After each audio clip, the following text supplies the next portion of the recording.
ध्यान रखना, एक निर्ग्रंथ साधक आहार करने जाता है, थाली में न जाने कितने कितने व्यंजन आप सजाकर रखते हो। वह निर्ग्रंथ साधक थाली में सजे हुए व्यंजनों को देखता है और विचार करता है कि ये पुण्य के फल हैं, ये पुण्य के फल हैं, पर मैं उतना ही ग्रहण करूंगा, वही ग्रहण करूंगा जो मेरे संयम की साधना में साधक होगा। और जैसे ही एक निर्ग्रंथ साधक उस थाली में से उन पुण्य फलों को निकालता है, तो श्रावक को विकल्प होता है। श्रावक कहता है, गुरुदेव आप ये पुण्य का फल स्वीकार कर लीजिए, ये स्वीकार कर लीजिए, ये वाला तो रखा ही रहने दीजिए।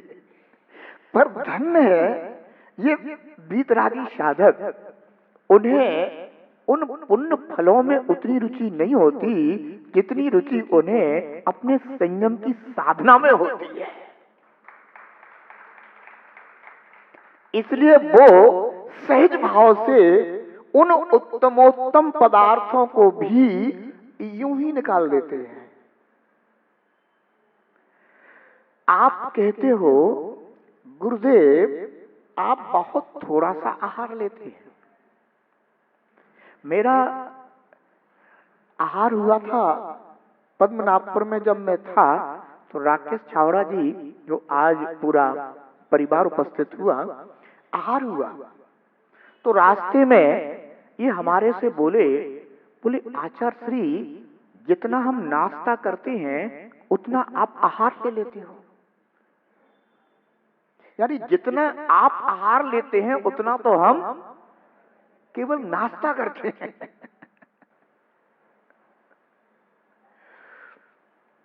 भोजे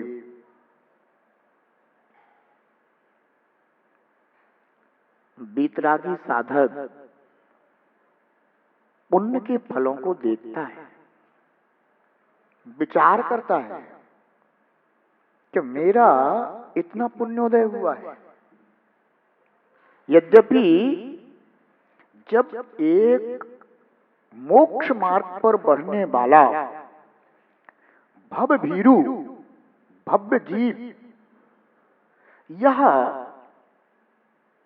भगवती जिन दीक्षा धारण करता है, अंगीकार करता है, स्वीकार करता है, तब वह इन किसी भी पुण्य फलों की इच्छा या चाह नहीं करता कि मुझे रोज भरे भरे थाल मिलेंगे या नहीं मिलेंगे, मुझे पूजने वाले, मेरा सम्मान करने वाले, मेरी विनय करने वाले,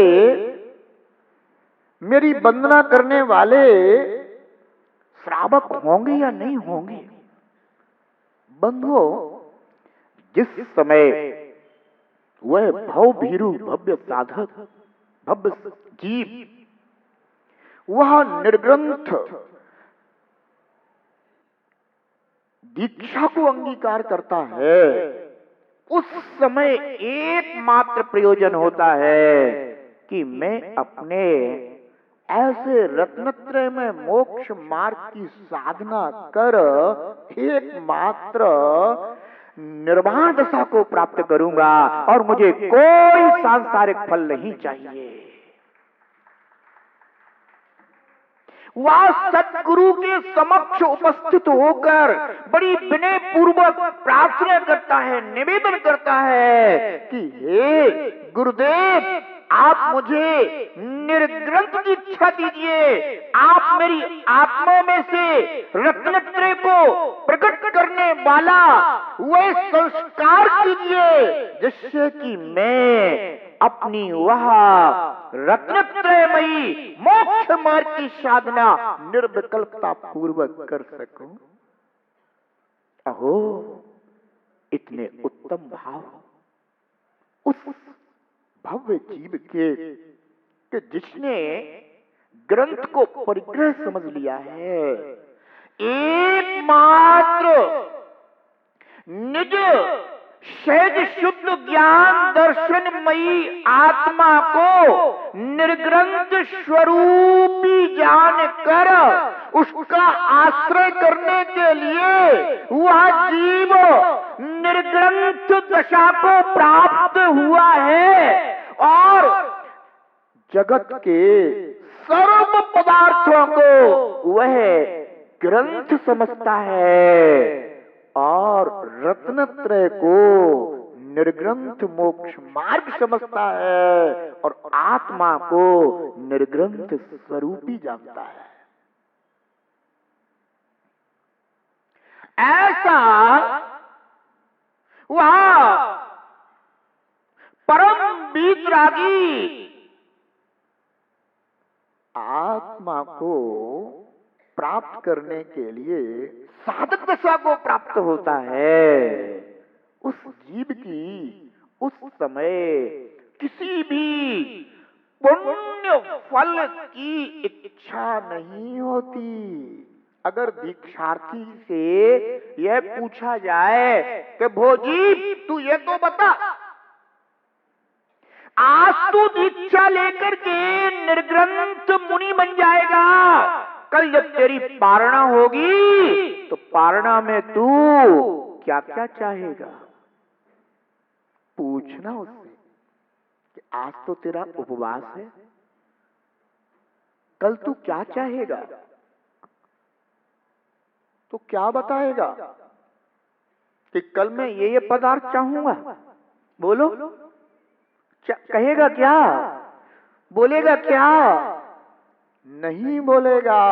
वो ये कहेगा, ये आप मेरी निर्ग्रंथ मुनि मुद्रा का अनादर क्यों कर रहे हैं? भोजी, इस निर्ग्रंथ मुनि मुद्रा का अनादर करके आप किस बंद को प्राप्त हो रहे हैं? नहीं नहीं भो भव्य जी, इस निर्ग्रंथ मुनि मुद्रा में इन पुण्य फलों की चाहे नहीं होती। बेटा, कभी निर्ग्रंथ मुनिराज से ऐसा प्रश्न मत करना, क्योंकि वह तो सहज ही, अगर पुण्य का योग होगा तो सहज प्राप्त हो जाएंगे, अगर पाप का उदय होगा तो वो भी सहज प्राप्त हो जाएगा। अगर तूने चाहा भी ना कि आज महाराज का उपवास है, आज तो अच्छी तैयारी करनी है, मैंने कल अच्छी तैयारी करनी है जिससे कि महाराज का बहुत अच्छा आहार हो जाए, पर भोजी तेरी तैयारी धरी की धरी रह जाएगी अगर मुझ जीव का कोई पाप कर्म का उदय होगा। और भोजी, अगर मेरा पुण्य का उदय होगा तो सहज ही कोई ना कोई ऐसी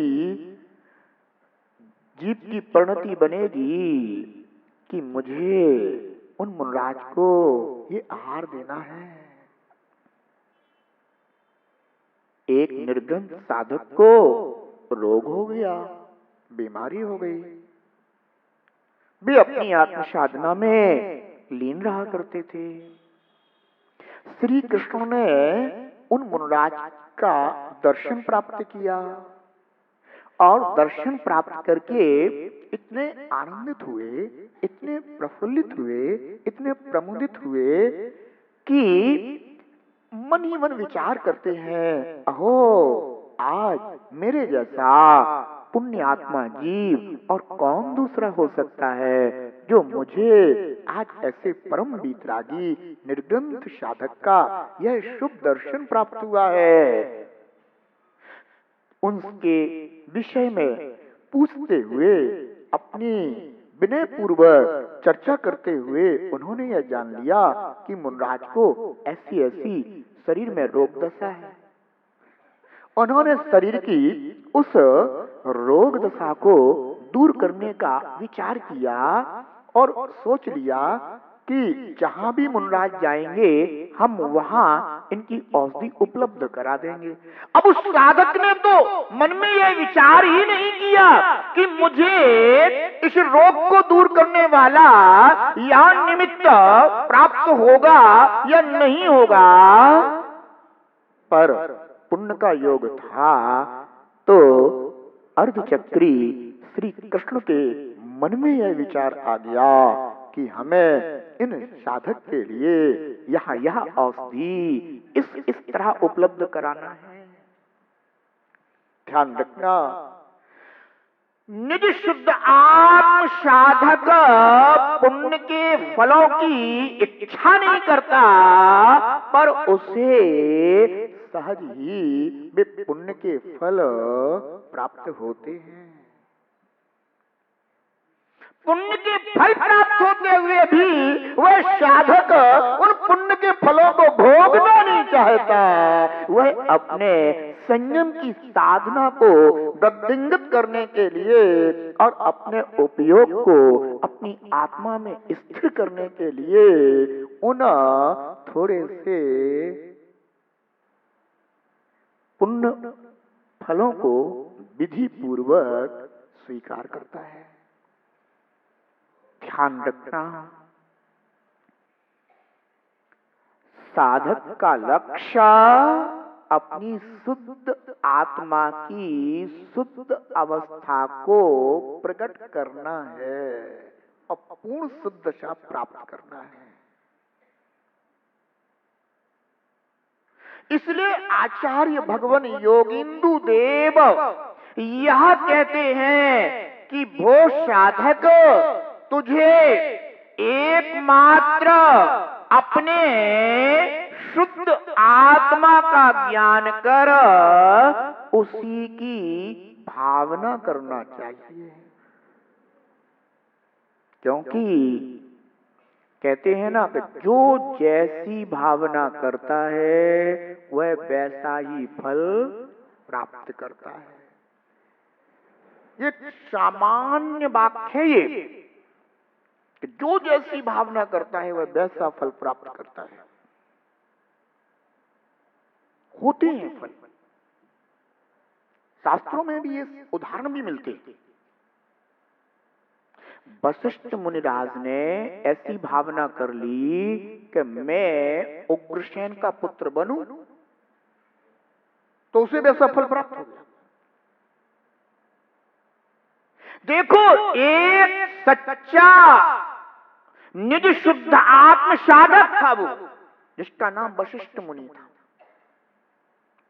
पर वह जीव थोड़ा सा कर्मोदय से प्रभावित हो गया और जिस लक्ष्य को लेकर के साधना के मार्ग पर चला था उसको उस जीव ने थोड़े से समय के लिए विस्मृत कर, जो कर्मोदय से होने वाली अवस्था थी उससे प्रभावित होकर इच्छा कर ली कि मैं उग्रसेन का पुत्र बनूं। कसाया वेश हो गया थोड़ा। अहो, वह जीव उस फल को प्राप्त हो गया।